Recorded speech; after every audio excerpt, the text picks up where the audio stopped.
Que delícia, né? Eu amo quando vai chegando domingo de manhã, porque, como o Jonathan já falou, nós acreditamos que uma semana de primeira, ela não começa na segunda. Ela começa com o nosso domingo, como a gente vive hoje, a oferta agradável que a gente dá ao Senhor. Talvez você aprendeu que oferta ou recurso é só dinheiro. Deixa eu te dizer uma coisa, seu tempo, seu coração, onde você investe, as pessoas que você se relaciona, isso é uma oferta de quem você é. São lugares onde você está investindo recursos poderosos. Porque nem todo recurso é financeiro. Nem toda entrega passa por isso. Mas quando passa por isso, também revela uma motivação do nosso coração. Então minha pergunta é, onde você investe mais tempo hoje? Qual é o lugar que você está dedicando a tua vida? Onde você começa faz diferença. As pessoas que você senta na mesa faz diferença. O tempo dedicado faz diferença. Então você escolheu começar a sua semana na casa do Senhor. E isso faz toda a diferença. E como você vai viver o resto da sua semana, amém? Nós estamos falando sobre essa série de mensagens esferas, né? Gente, eu me distraio tanto quando eu fico vendo minha foto que eu fico com vergonha. Põe uma coisa bem legal aí, já sei. Põe para mim aí Gênesis 1, 28. Nós estamos falando sobre as nossas esferas de influência. O que é isso? Os locais onde eu influencio. E os locais onde também eu sou influenciado. Então são lugares que muitas vezes eu sou chamado para redimir. Lugares que alguém redimiu para mim. Então os locais onde a gente passa o nosso dia a dia, os locais onde a gente está investindo tempo, investindo recurso, investindo conhecimento, são o que a gente chama locais de nossas esferas de influência. E hoje eu vou falar sobre duas que eu amo: família e igreja. E eu quero começar com a família. Veja só, quando Deus, Ele criou o homem e a mulher, Ele fala lá em Gênesis 28, que Deus os abençoou, dizendo: tenham muitos e muitos filhos, espalhem-se por toda a terra e dominem. Tenham poder sobre os peixes do mar, sobre as aves que voam no ar e sobre os animais que se arrastam pelo chão. Na minha versão, diz o seguinte: sejam férteis e multipliquem. Deixa eu dizer algo aqui. Quando Deus gerou o homem e a mulher, Ele não se referiu só a filhos, como algumas versões trazem para mim e para você. Eu quero te lembrar que a Bíblia, ela passou por algumas traduções, ela não perdeu o seu contexto e o seu teor.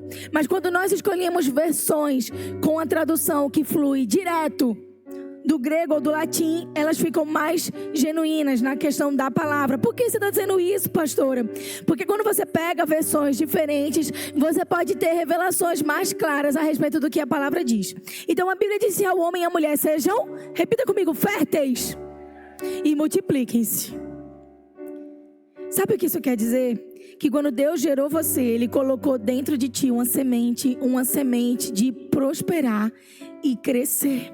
Isso significa ser fértil emocionalmente, ser um lugar onde coisas podem ser plantadas que vão dar frutos, ser férteis no teu chamado, ser férteis no que Ele coloca na tua mão. O que Ele colocou na tua mão? Qual o recurso que você tem hoje? Algumas pessoas matam plantinhas, nada contra, mas você já viu que tem gente que pega numa planta, o negócio parece que desabrocha de uma maneira diferente? Você fez a mesma coisa, você colocou a mesma quantidade de água, a planta olhou para você e parecia indignada. Ela foi murchando, ela foi ficando indiferente. Mas tem gente que põe a mão na planta. Eu tenho uma avó que é assim. Gente, ela pega uma planta, tinha uma planta minha que estava quase morrendo lá em Recife. Eu disse: Dedê, eu chamo ela de Dedê. Dedê, eu não sei o que eu faço com essa planta aqui, eu cuido dela. Ela: minha filha, faça assim, minha filha, faça assado. Eu fazia, gente, eu obedecia a regra. Mas não havia na minha mão aquela habilidade. O que acontecia? A planta teve jeito. Eu botei a planta na casa dela. Uma semana a planta estava linda, feliz, maravilhosa. Eu perguntei a ela: foi o quê? Foi a música clássica? Não, a mão dela tinha algo. Tem algo que quando ela toca o negócio tem vida. Então ser fértil eu tenho a habilidade de gerar vidas nos locais que Deus me confiou. E multiplicar é daquilo que eu recebo, eu aumento. É daquilo que Ele me dá, eu produzo mais. E o que isso tem a ver com esse ambiente familiar, com a minha esfera de influência? Às vezes você pode ter crescido num ambiente que, ao invés de fazer multiplicar e prosperar, pode ter feito definhar. Mas isso não significa que sobre você não há unção para ser o primeiro a fazer aquilo de uma maneira diferente e ser aquele que vai trazer fertilidade e prosperidade nos ambientes que você se relaciona. Então nós somos duas coisas: ou nós reproduzimos feridas, ou nós iniciamos o processo da cura. E o ambiente familiar tem esse poder. Então quando a Bíblia fala isso, diz o que? Encham-se e subjuguem a terra. Subjugar pessoas nunca esteve no plano de Deus. Ele repete aqui: dominem sobre. E ele fala da natureza, ele fala dos animais. Mas ele hora nenhuma fala: ô Adão, domina a Eva aí. Ô Eva, faz Adão obedecer à tua vontade. A palavra ensina que uma família ajustada é uma família que em primeiro lugar se une para dominar circunstâncias, para dominar ambientes, para dominar coisas, mas não para dominar uns aos outros. Inclusive um pai e uma mãe não têm por Deus a bênção para dominar, tem a bênção para governar. Governar é conduzir por meio de uma legislação, por meio de regras, de valores, uma criança no caminho que ela deve andar, para quando for velho não se desviar dele. Quando você pega uma criança, ela está num processo educativo, não é verdade? Então muitas vezes você vai ver nela imaturidades. Hoje a gente estava conversando isso como ministério infantil. Você pega uma criança coleriquinha, qualquer coisa que bater na emoção dela, ela vai expor aquilo muito nitidamente, porque dentro dela, a formação emocional dela, o temperamento dela é colérico. Então ela é muito expansiva. Então ela manifesta muito rápido indignação, ela tem muito rápido opinião, mas ela está com o cérebro imaturo. Uma criança melancólica, qualquer coisa que acontecer dentro do grupo, ela vai manifestar a dor dela como? Ela vai chorar, ela vai expor que está doendo, ela vai expor a dificuldade, ela vai se fechar mais, ela vai precisar que alguém chame ela para fora. Ou então ela vai ser aquela que tem o comentário mais profundo sobre um tema, ela vai querer saber algo mais profundo do que os outros estão perguntando.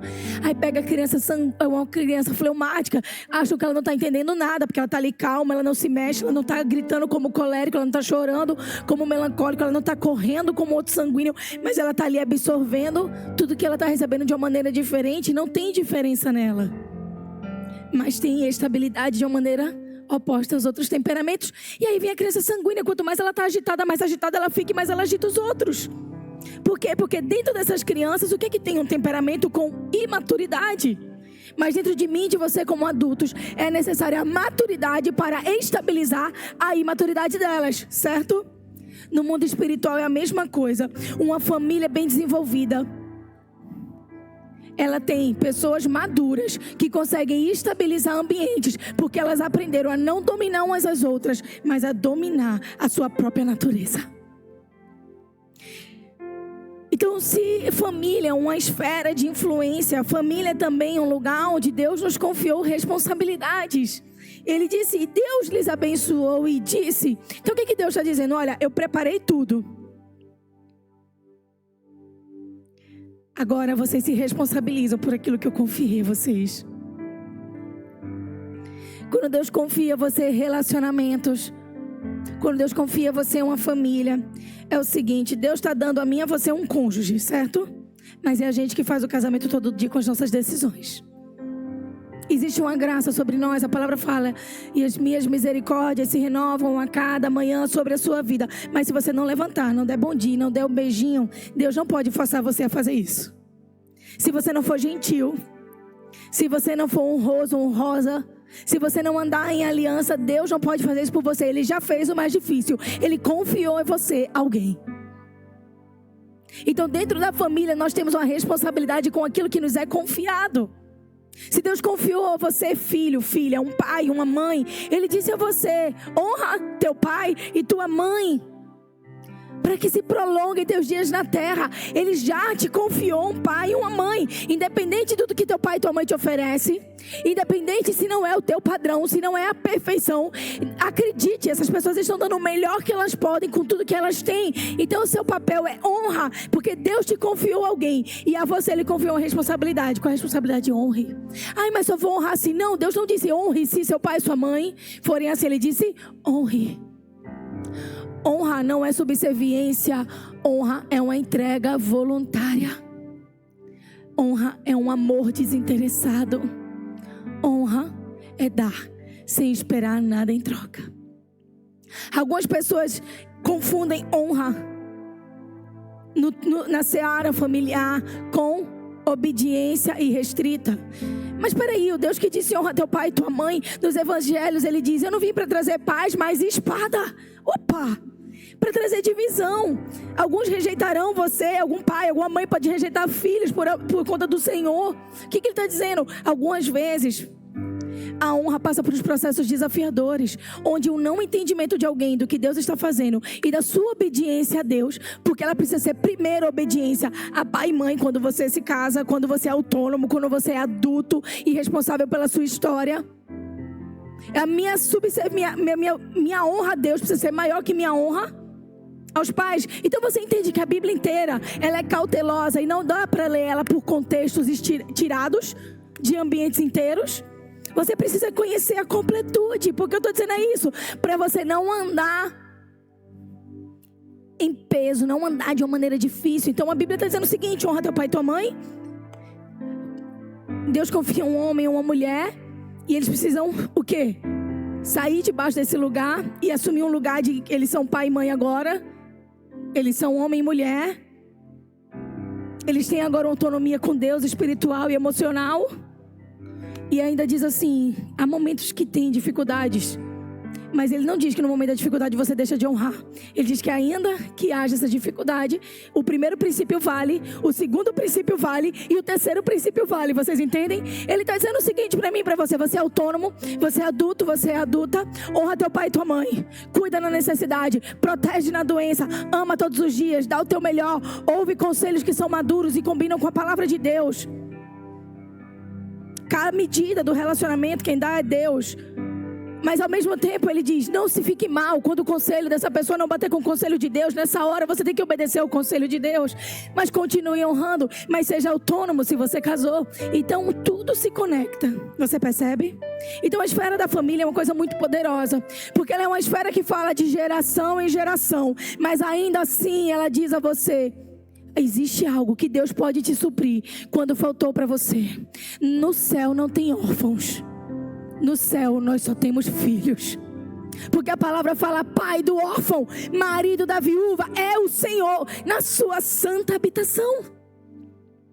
Então a esfera da família é para todos nós, independente da nossa história. Eu já começo assim para dizer a você: não importa o grande questionamento que você pôs hoje na sua cabeça em relação ao que é família para você, Deus tem para você uma grande exclamação, respondendo às tuas indagações e dizendo: você é pertencente a uma família.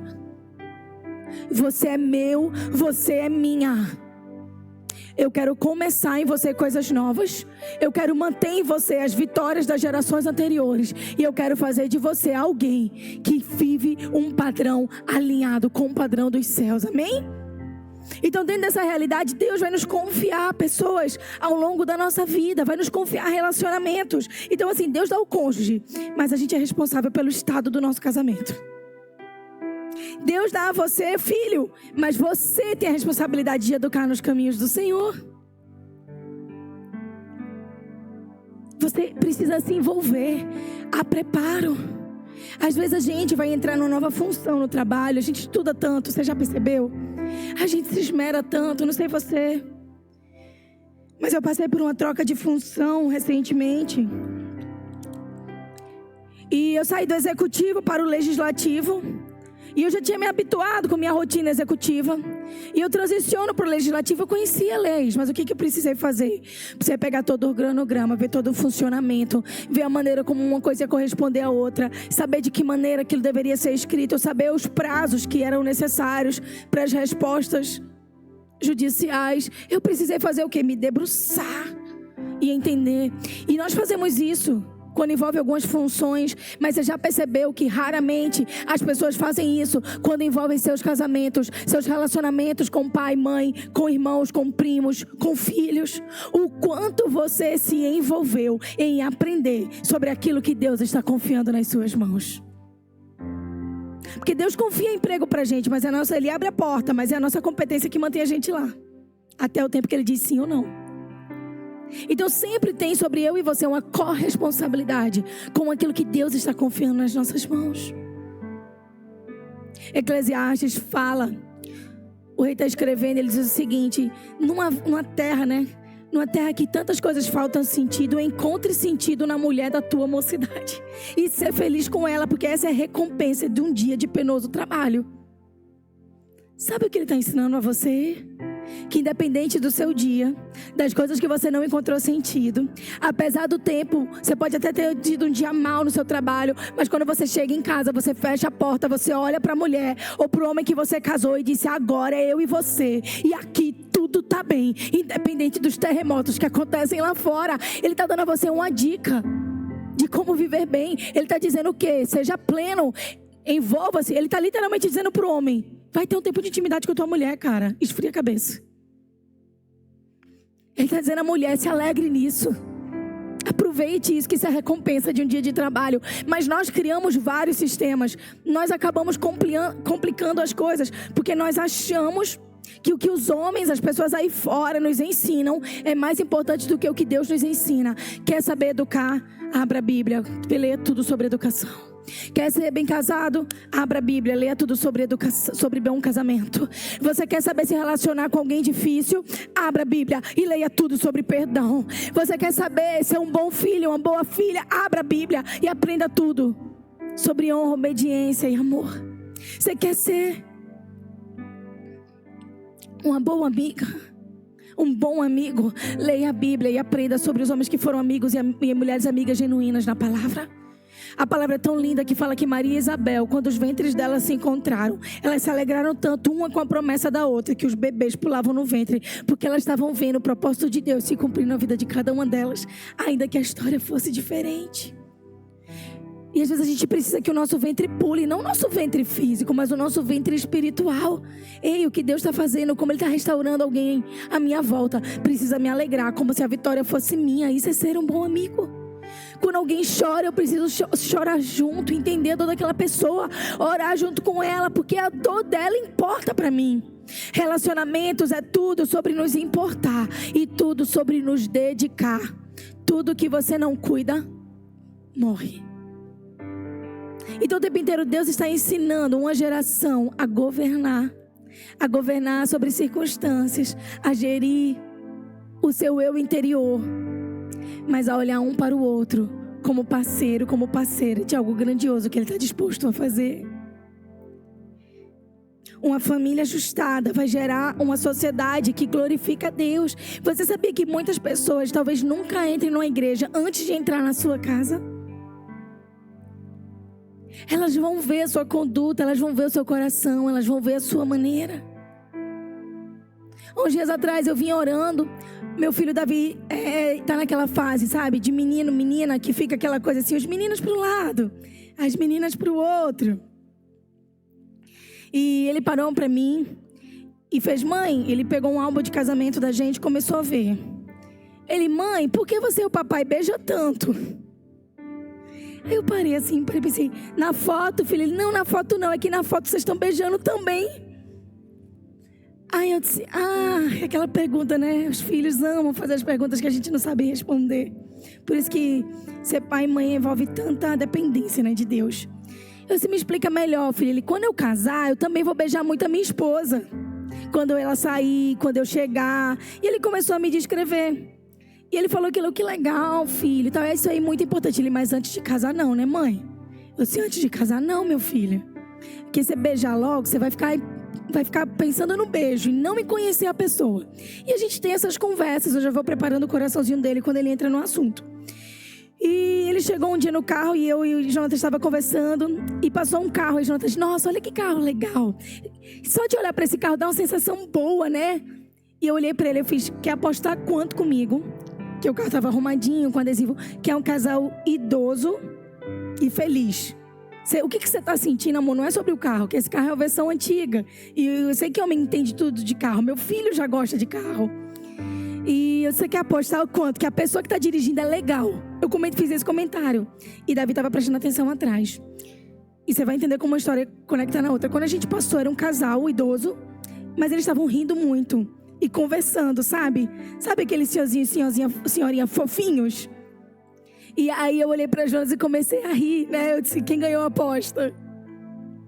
Porque ele disse que de olhar para o carro ele se sentiu bem. Vê como é o mundo espiritual. Aí Davi virou assim e fez: mãe, eu já sei que você e o papai, quando ficarem velhinhos, vão ser assim. E aquilo aqueceu meu coração. Porque eu disse, meu Deus, em uma semana ele fez vários comentários de coisas que ele está observando. Ele está observando o pai me tratar. Ele está observando eu tratar o pai dele. Ele está observando o ambiente. Ele está olhando a nossa história. Ele já tem 7 anos. Então ele está olhando a história do casamento quando ele não estava. E ele está começando a juntar informações que estão criando nele o quê? Senso de valor. Aí você se pergunta, como que eu vou evangelizar pessoas? Como que a minha família é um ambiente de influência? Gente, a maior influência que você exerce não está ligada ao que você fala, está ligada à maneira como você vive, o que você faz. Algumas pessoas que não entrariam numa igreja vão entrar depois de irem na sua casa e dizerem, tem algo aqui que eu estou me sentindo bem. As pessoas não discernem o que é, como nós não discerníamos quem estava dirigindo o carro. Mas havia algo no espírito que dizia, tem algo bom ali dentro. Então existem coisas que você gera quando a tua família glorifica a Deus através da cura dela, através do perdão. Famílias perfeitas não existem. Comercial de margarina dura 2 minutos, quando o máximo. Mas uma vida de pedir perdão, de aliançar, de mesas, uma vida de tabuleiros espalhados, uma vida de avós e avós, tios, avós, tias. Eu tenho pessoas na minha vida que nunca foram mães, tias, avós, mas que tiveram um impacto tremendo na maneira como eu vivo e no evangelho que eu experimento. Porque nós criamos uma retórica que existe um padrão perfeito do que deve ser a família. E para ser uma influência familiar, ou a minha família ser um reflexo da glória de Deus, eu criei a mentira de que precisa ser o pai, a mãe e os filhos. Esse é o padrão inicial e principal de Deus, amém? Não estou contra isso, quero ser clara. Mas nós nos esquecemos que Deus fez milagre na casa da viúva que tinha um filho e que ia morrer de fome. Nós ignoramos os fatos dos casamentos que não deram certo, que algumas pessoas desistiram no meio do caminho e outra ficou querendo resolver e ajustar. Nós não podemos ignorar os fatos das famílias que viveram lutas tremendas e permaneceram de pé, mesmo de lutarem e vencerem as drogas. Nós não podemos ignorar quando um dos cônjuges falece. Nós não podemos ignorar crianças que estão sendo adotadas por homens e mulheres de Deus. Nós não podemos criar uma retórica onde Deus só pode nos usar como influência familiar em um padrão, porque eu conheço várias influências familiares, de, por exemplo, mulheres que ficaram a vida inteira firme na igreja. Deus salvou os seus filhos e levantou eles como homens e mulheres suas. A família perfeita não existe, mas uma coisa é certa: quando Deus entra numa família, ela fica perfeitamente alinhada para a vontade, para o propósito que Ele tem. Então quer dizer que Deus só pode fazer isso. Então uma jovem que lutou e disse, eu não vou abortar, e está criando essa criança, ela não pode ser uma influência familiar. Ela pode mostrar a outras jovens que vale a pena permanecer, que vale a pena. Quantas pessoas teriam sido abortadas? Jack Nicholson, Cristiano Ronaldo, que mais? A gente vai puxando aí, Einstein. Todos ficaram no limo entre o aborto ou não, por meio das suas mães. Então mulheres como essa podem ensinar as outras que vale a pena, independente da circunstância. Vocês estão comigo? Sinto muito, mas a vida não é sempre da maneira que a gente espera, porque nós não estamos no céu ainda, nós ainda estamos na terra. Então eu tenho tias avós que foram influências diretas na minha vida. Diretas, elas me ensinaram sobre o evangelho. E elas eram o quê? Família, não eram? Elas influenciaram quem? Uma sobrinha neta, não foi? Eu tenho uma tia-avó que até o fim, ela com 89 anos, ela teve um AVC, Vódia. Ela usava os seus vestidos longos e soltos no corpo, fazia um coque no cabelo, com um laço. E quando ela teve um AVC, um lado inteiro dela paralisou. Ela continuava com sua bengala, no meio da cidade. Não pegava nem carro e saía batendo de porta em porta com seus 89 anos, um lado paralisado. E ela dizia, eu não abro mão daquilo que Deus me chamou a fazer. E ela saía pregando. E quantas vezes eu cheguei na casa para visitar minha bisavó, ela impôs as mãos na minha cabeça. E quando eu me lembro dela, antes de falecer, ela começou a entregar tudo de valor que ela tinha, todas as joias. Ela me deu um relógio e ela disse, minha filha, nada dessa vida se leva. E de cada coisa que eu estou dando, eu estou pedindo que Deus multiplique a minha unção. Que de cada vida que eu ganhei, a quem eu entregar uma joia minha, vai multiplicar e evangelizar muitos mais. Gente, a Farol nasceu, quer dizer que uma das orações dela também não foi respondida? Ela me influenciou. Ela me influenciou. Tem uma bisavó que eu nem conheci, mas a influência dela ficou em mim. Ela perdeu muito cedo seu marido por uma febre tifo. E ela tinha 21 anos de idade. Uma filha de 2 anos estava grávida do meu avô e não sabia. Ele faleceu e ela permaneceu de pé. A minha outra bisavó ganhou ela para Jesus. Dentro desse processo. E no futuro minha avó ia casar com meu avô. Vê que incrível. Então minha bisavó do lado de mãe ganhou para Jesus a minha bisavó do lado de vó, né? Tipo, os dois lados de mãe, mas um da avó e outro do avô. Ela ganhou essa mulher para Jesus. Essa mulher estava grávida e não sabia. Então meu avô começa a ser criado de uma maneira diferente. E fala-se que ela ia junto com minha bisavó, com minha outra bisavó, as duas iam juntas para a igreja. Uma bem pequenininha, 1,50 m, com as perninhas grossas e vestidinhos no joelho. Casada com um grande comerciante. E a outra, de família francesa. Gente, tinha coisa que eu podia herdar, né? Era comprida, de 1,70 m e pouco, quase 1,80 m. Cabelos bem lisos, olhos claros. E usava ternos, que naquela época era super diferente. E não usava nenhuma camisa de manga curta. A gente brinca até hoje, viciou eu e minha mãe nas mangas compridas. Eu nem conheci ela, mas ela me influenciou.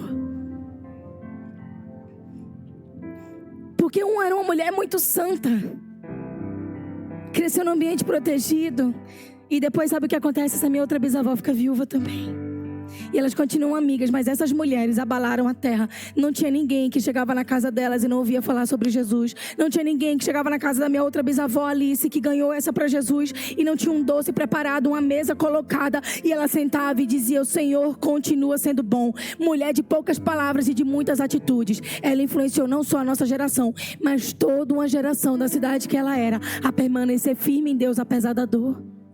Então Deus quer usar você. Talvez você tenha um sobrinho, uma sobrinha pequena, e Deus está olhando para você e está confiando em você uma influência positiva.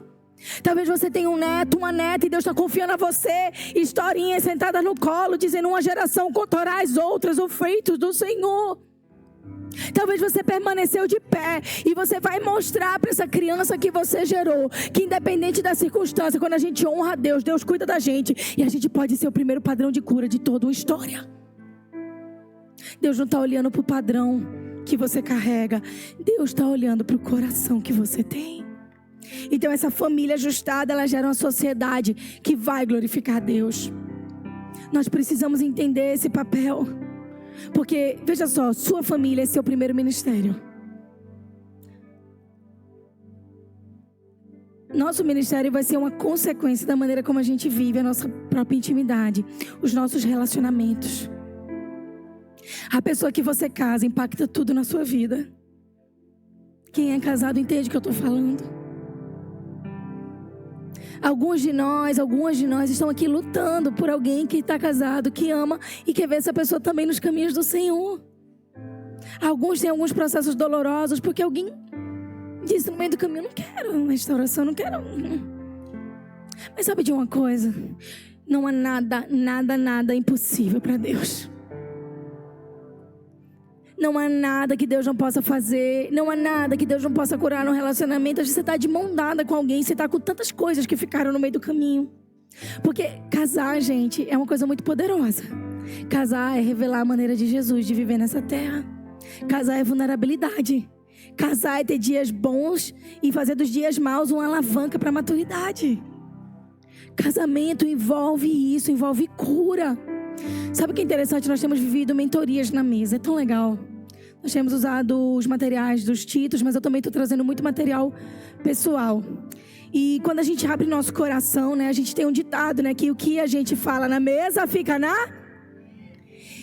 E algo que é muito lindo, todas nós, quando abrimos o nosso coração, nós percebemos que uma das coisas que Deus está chamando essa geração a fazer não é sair do mercado de trabalho necessariamente, não é mudar tudo, comprar louças de R$1.000, não tem nada a ver. Isso é o que aparenta ser. O que Deus está pedindo para todas nós é olhar um pouco mais para dentro. O que Deus está pedindo para todas nós é voltar a sonhar. O que Deus está pedindo a todas nós é olhar para os nossos casamentos e dizer: cara, Deus pode fazer disso o meu maior testemunho. O que Deus está fazendo com a gente é curando em nós, de fato, a menina que nós fomos. Porque Ele quer libertar a mulher que a gente nasceu para ser. Porque a gente pode arrumar tudo, É como o louvor fala. Nós arrumamos a casa, perfumamos ela toda, nós preparamos a mesa. Tome o lugar de honra. Nós podemos arrumar e preparar tudo, mas se o lugar de honra das nossas famílias não for do Senhor, as outras coisas vão desmoronar. Se o lugar de honra da minha manhã não for o Senhor, se eu idolatrar, gente, os meus relacionamentos e a minha família mais do que eu amo a Deus, eu vou estragar minha família do mesmo jeito. Porque família não é sustentada pela nossa administração perfeita. Família é sustentada pela nossa oração diária. Senhor, eu não sei como, mas Tu és Deus, Tu és bom. Senhor, me ajuda, Pai, me ensina, Senhor. Pai, me ajuda hoje a tocar o coração daquela minha tia que precisa, da minha mãe, da minha sobrinha. Senhor, põe no Teu coração. Põe no meu coração a Tua vontade. Põe no meu coração o Teu coração. Senhor, me ensina. Pai, eu não posso proteger meus filhos quando eles vão para a escola, mas o Senhor pode. Senhor, me ajuda a ter mesas intencionais, conversas profundas. Quando eu me dedico em oração, eu sei o que fazer, sem deixar o meu coração levantar ídolos. Tem gente que fica tão embebecido com o seu próprio milagre, que o milagre se torna maior do que Deus. Isso aconteceu. Aí eu já não consigo mais congregar. Estava orando. Aí Deus dá uma resposta. Não, esse domingo eu vou no jogo. E começa a tirar o lugar de prioridade de Deus. Sabe o que acontece? As coisas se arrumam de novo. Porque o que nos salva não é as nossas técnicas. O que nos salva é Ele. Só tem um Salvador. Só tem um Redentor. E essa pessoa é Jesus. Eu sei, mulher, talvez você casou dizendo: meu Deus, eu achei o meu príncipe do cavalo branco com armadura brilhante. Aí esse homem um dia escarrou. Você já olhou e fez: eita, não era bem isso. Aí outro dia ele teve uma dor de barriga. Esse sangue de Cristo tem poder.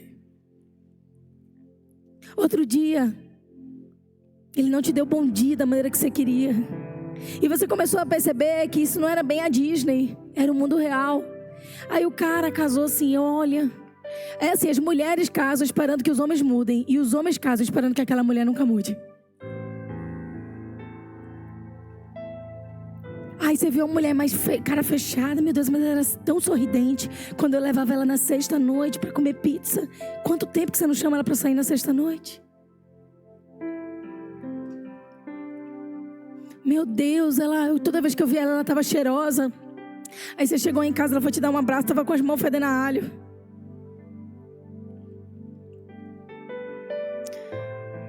Porque o amor, ele não é uma imagem. O amor é uma construção diária, de vulnerabilidade, de intensidade. Aquele alho é porque ela está preparando a refeição. Aquela cara que ela está tensa, é porque talvez ela esteja sobrecarregada há muitos dias com muitas atividades. Talvez a maneira como ele esqueceu de te dar um bom dia é porque ele está preocupado com alguma coisa que aconteceu no trabalho.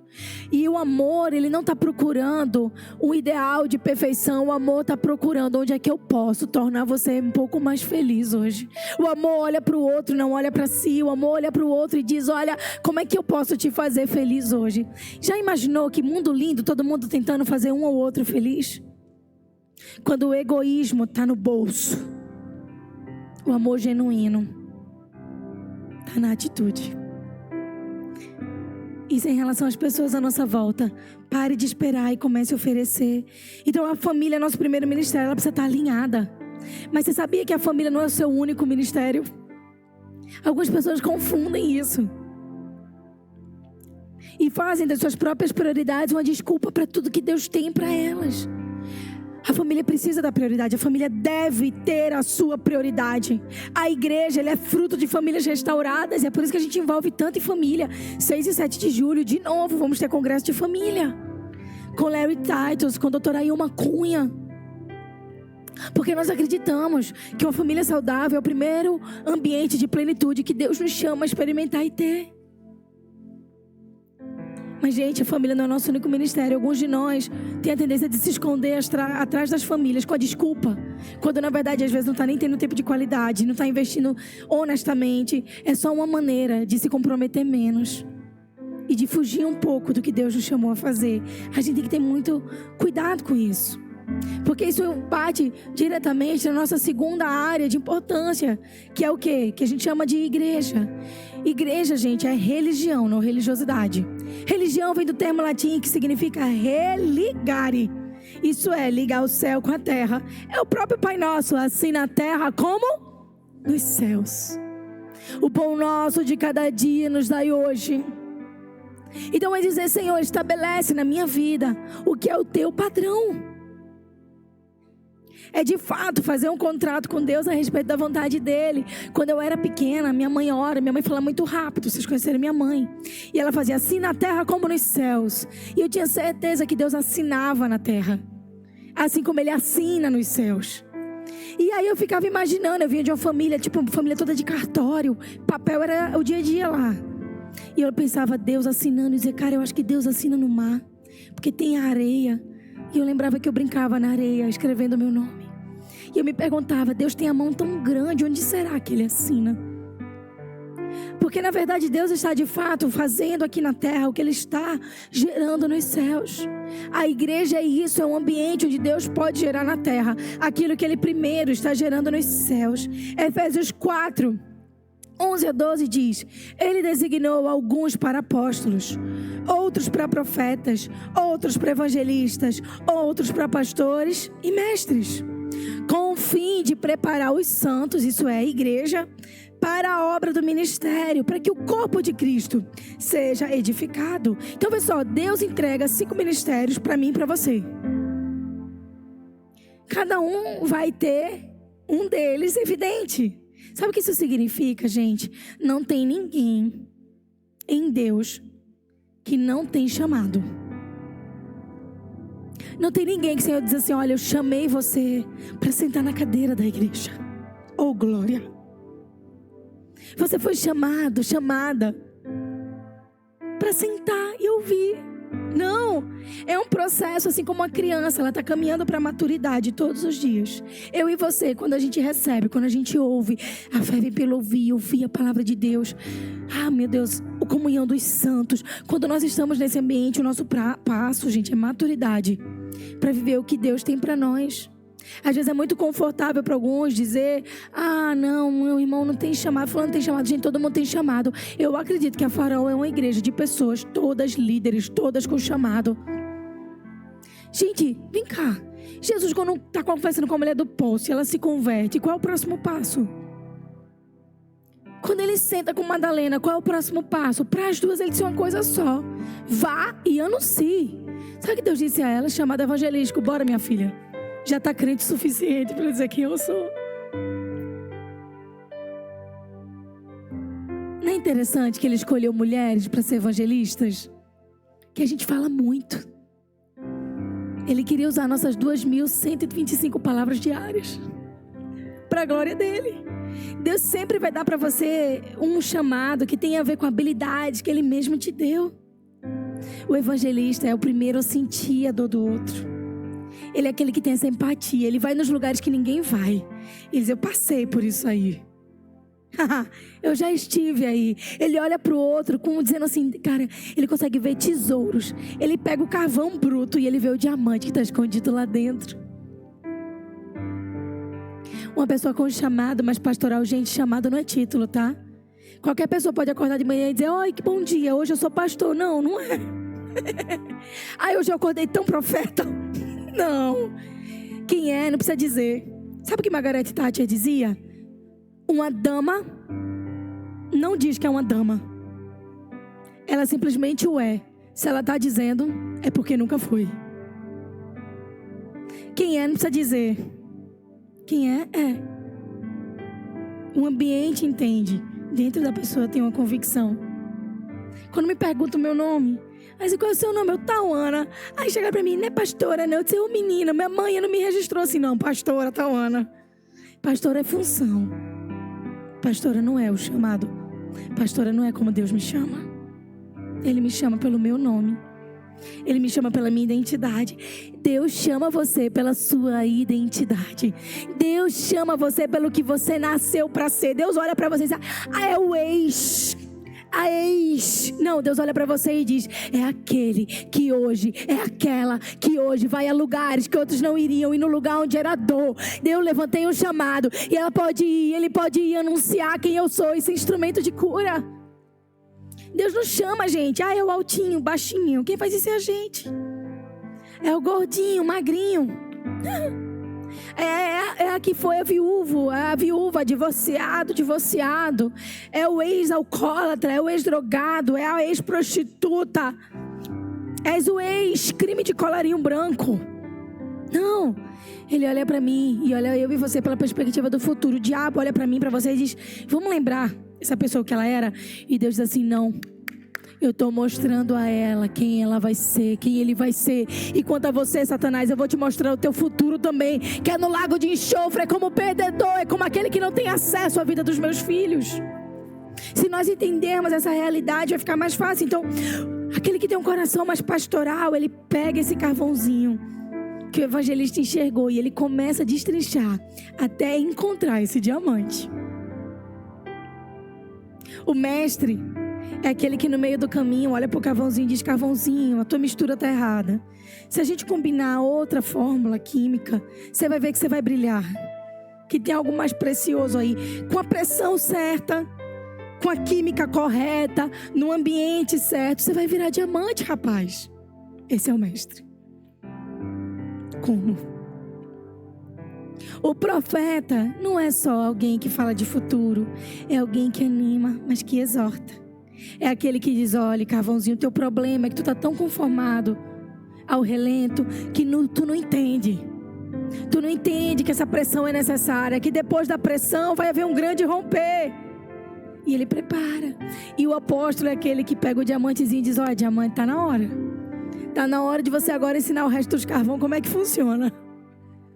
Está na hora de você mostrar o que eu sou capaz de, o que Deus é capaz de fazer. E quando nós andamos nessa unidade, algo poderoso acontece.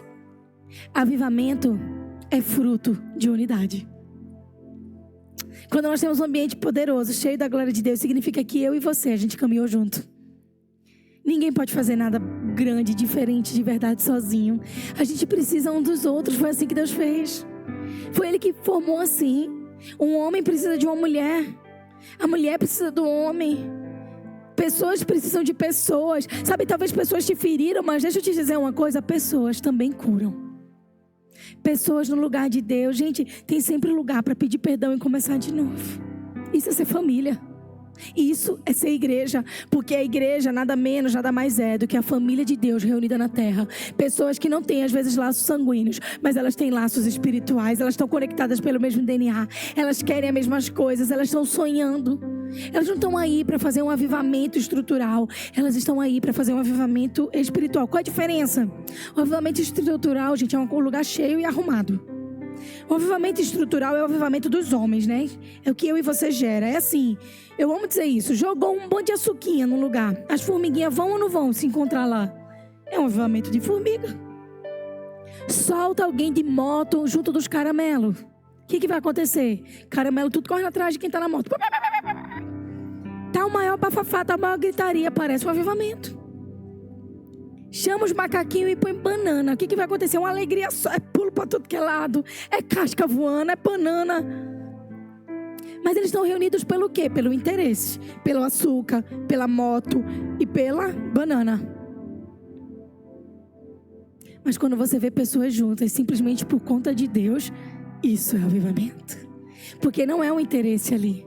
Não é o conforto ali. É: Senhor, faz de novo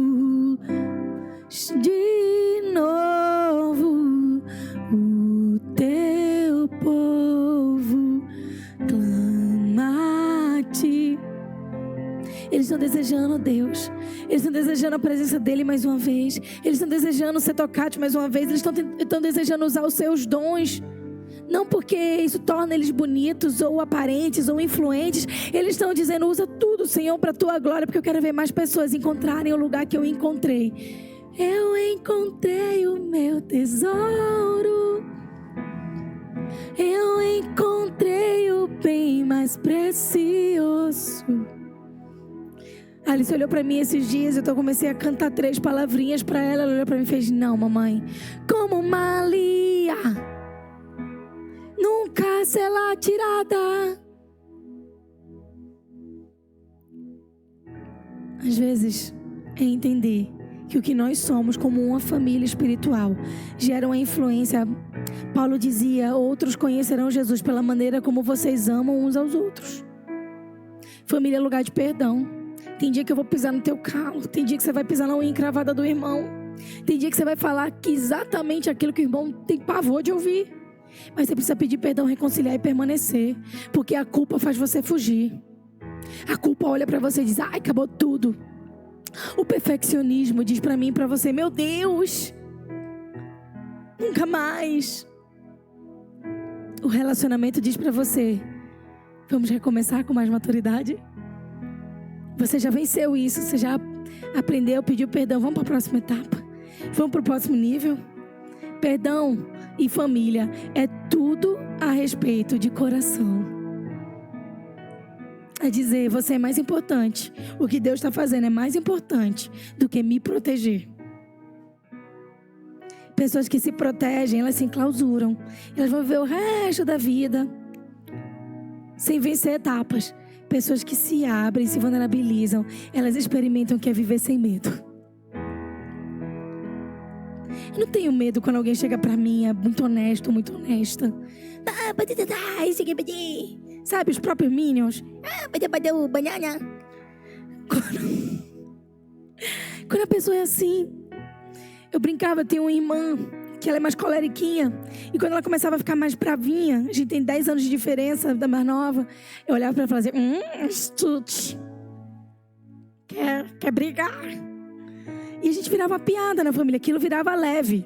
Quer dizer, Stitch tá brabo hoje. O próprio Stitch, da Lilo Stitch. E ela acalmava, ela lembrava: cara, é verdade, eu tô ficando brava agora. Isso virou uma piada interna na família até hoje. Até Davi aprendeu a imitar o Stitch. E o que acontece? Quando alguém chega na versão Stitch, eu entendo que ela põe aquilo pra fora. Eu não acredito nisso, eu não gosto daquilo. Aí você conversa, cara, mas nem assim. E nananã, você comunica. E quando a pessoa ri pra tu, mas lá no fundo ela tá se protegendo, esse relacionamento é curado? Não. Até a gente conseguir chegar no ponto onde a gente vai chorar junto, rir junto, né? Onde a gente vai ter aquele desafio, onde a gente vai colocar o nosso coração na mesa. Então, nunca tenha medo da vulnerabilidade. A vulnerabilidade vai salvar seus relacionamentos. Ser honesto vai salvar seus relacionamentos. Porque às vezes a gente olha pra pessoa e tá tudo bem. Não, tá tudo ótimo. Aí do nada você vê uma indireta: hoje foi comigo isso? Não, não é. Tá tudo bem. Então não tava. Porque não houve o quê? Vulnerabilidade. Então família e igreja é tudo a respeito de vulnerabilidade. Vulnerabilidade é a minha vontade de permanecer com você. É maior do que o meu medo de te perder. Pessoas que andam pelo medo, elas estão sempre andando com gatilhos. Pessoas que andam no amor, elas sempre conseguem caminhar 1 milha a mais, sem se amargurar, sem se machucar. Tem dias que você vai ter que ter conversas difíceis para o seu relacionamento ser fácil. Quantas vezes eu tive conversas difíceis? Essa semana eu tive várias conversas profundas com meu filho. Um menino de 7 anos. Sabe o que eu vi? Ele melhorou 100% de uma situação que ele estava enfrentando. Por quê? Vulnerabilidade. E ele olhou pra mim no final, eu achei muito engraçado. Ele fez: mãe, nós podemos conversar assim mais vezes? Eu disse: claro, filha, é só a gente marcar. Mãe, eu preciso marcar, a gente mora na mesma casa. Eu disse: precisa, filho, porque a conversa da gente é tão importante que eu tenho que marcar pra nada mais atrapalhar. Ele olhou pra mim, o olhinho dele brilhou, ele fez: eu gosto muito de conversar, mãe. Depois de 3 horas de conversa. E resolvemos uma questão complexa, que há dias ele estava tentando entender como funcionava. Alguns dias eu preciso sair com meu marido para tomar um café. E não é um café romântico, é um café intencional. A gente não canta música secular lá em casa, mas de vez em quando a gente pode vir quente que o outro tá fervendo. Precisa colocar na mesa. Não coloque só a mesa, põe o seu coração nela. E dizer: isso aqui eu não estou entendendo. Não. E a gente faz muita coisa juntos. Os 2 trabalham, os 2 estão na igreja juntos. A gente cuida de gente. A gente ainda é casado. A gente tem filhos. Então é muita coisa junto, não é verdade? E eu percebi que por a gente fazer muita coisa junto, às vezes a gente não parava para conversar junto alguma situação. Sabe o que aconteceu? Eu disse, ele marquei agora, a gente marcou um dia, que vai ser o dia do café resolutivo. É o dia que naquele café a gente vai resolver tudo. Agora, se tiver alguma coisa para resolver, só a próxima semana. A gente limitou o tempo de resolver coisa. O que acontece? O resto, para a semana. Porque todo mais pode esperar. Mas amar um ao outro, não. E se a gente não tiver cuidado, a gente vive de resolução e não de relacionamento. E aí o que acontece? Nós precisamos entender que essa esfera da igreja é uma esfera minha e sua. Fala aí pra mim, é minha. Fala assim, é minha. Que bom. Que nem menino pequeno quando tá brigando com 2 anos, é meu. Tudo é... Por quê? Porque às vezes nós olhamos a esfera da igreja como uma esfera onde é tudo para os líderes espirituais atuarem. Isso é a maior mentira. Porque isso vai ser uma igreja, vai ser uma família espiritual centrada numa figura, num homem, numa mulher, nas figuras pastorais da casa, ou nas figuras que tem a carteirinha do líder. Meu amor, aqui todo mundo é tudo. Por mais que a gente setorize, a gente é bombril. Tem dia que a gente está lavando banheiro, tem dia que a gente está trocando fralda de menino, tem dia que a gente está cantando, mas uma coisa é certa, a gente aqui é muito funcional, todo mundo tem que fazer de tudo, porque no dia que um faltar, o outro pode assumir o lugar. Todo mundo tem que saber fazer tudo, porque a gente é uma família. Numa família, se uma pessoa só cozinha e ela viaja, o que acontece? Fica o povo tudo comendo fast food. Família espiritual é a mesma coisa. A gente não vai viver nunca de fast food, porque nós somos uma igreja de líderes. Então o que acontece? Quando a gente fala sobre discipular nações, cuidar de pessoas, a Landa Cope fala algo maravilhoso. Tem um livro dela, Discipulando Nações. E ela diz o seguinte, não é o trabalho, não existem pessoas setorizadas. Isso é uma ideia que surgiu, isso aqui não é ela que está dizendo, isso aqui sou eu.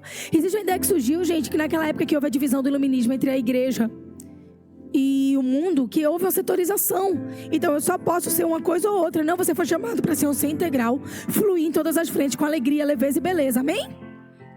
Com base nisso, voltando para a Landa Cope, ela diz o seguinte, muitas vezes tem um trabalho de abrir um banco, um negócio, ele tem uma área de influência ali. Quem está movido no espiritual, mas não tem chamado para isso, vai dar apoio àquela pessoa para ela fluir nisso. O outro vai apoiar quem tem um chamado espiritual dentro, para que ele possa nutrir outras pessoas que têm um chamado, por exemplo, evangelístico. Então, na verdade, nós somos uma família que está alimentando uns aos outros. E a gente está se protegendo. Às vezes, seu chamado não é pregar a palavra, mas você, como ninguém, no 1 a 1, você tem o potencial de apresentar Jesus. Então, eu preciso dar para você o quê? Base, nutrição para você fazer isso. E você faz o quê? Você é parte do corpo trazendo para alguém pastorear e cuidar. Aí o seu chamado, muitas vezes, é ser alguém que vai mudar sistemas de pensamento na psicologia, na psicanálise, na psiquiatria. Então precisa dar base a você bíblica, porque você resolver com medicamento não vai salvar ninguém. Mas você usar uma bengala por um tempo, depois desmamar e ajudar essa pessoa a encontrar a Deus, faz diferença. O outro tem um chamado para o negócio, para a venda. Então isso vai fazendo o quê? Isso vai caminhando junto. Mas todos nós somos chamados para a igreja. Todos nós somos chamados para a família. Nesse você diga, eu sou um ermitão que vou viver no alto da montanha, isolado de todo mundo. Eu gosto de cachorro e não de gente. Mentira! Você precisou de alguém para nascer. Você precisou de alguém para aprender a ler e escrever. Você é um ser relacional. Não importa o que você faça. Então vejam como a igreja e a família, elas andam juntas. Seu trabalho é um ministério, ele não é seu único ministério. A igreja é seu ministério, não é seu único ministério. Sua família é seu primeiro ministério, não é seu único ministério. E eu encerro essa manhã dizendo isso, não tenha medo de abraçar as coisas que Deus colocar na sua vida. Porque Ele é o Deus que te capacita na família, Ele é o Deus que te chama na igreja, mas Ele é um Deus que quer te fazer um lugar de influência. Talvez você diga, eu sei tão pouco, mas você não precisa de muito. Uma pequena influência pode fazer uma grande mudança. Um pequeno tempo com uma criança pode fazer um grande efeito na vida dela. Um café com alguém que há muito tempo não senta com ninguém pode mudar a maneira como essa pessoa se sente e reconhece a Deus. Não tem ninguém que não tenha nenhuma influência. Todos nós, na igreja ou na família, já somos um referencial e uma influência. Deus abençoe vocês.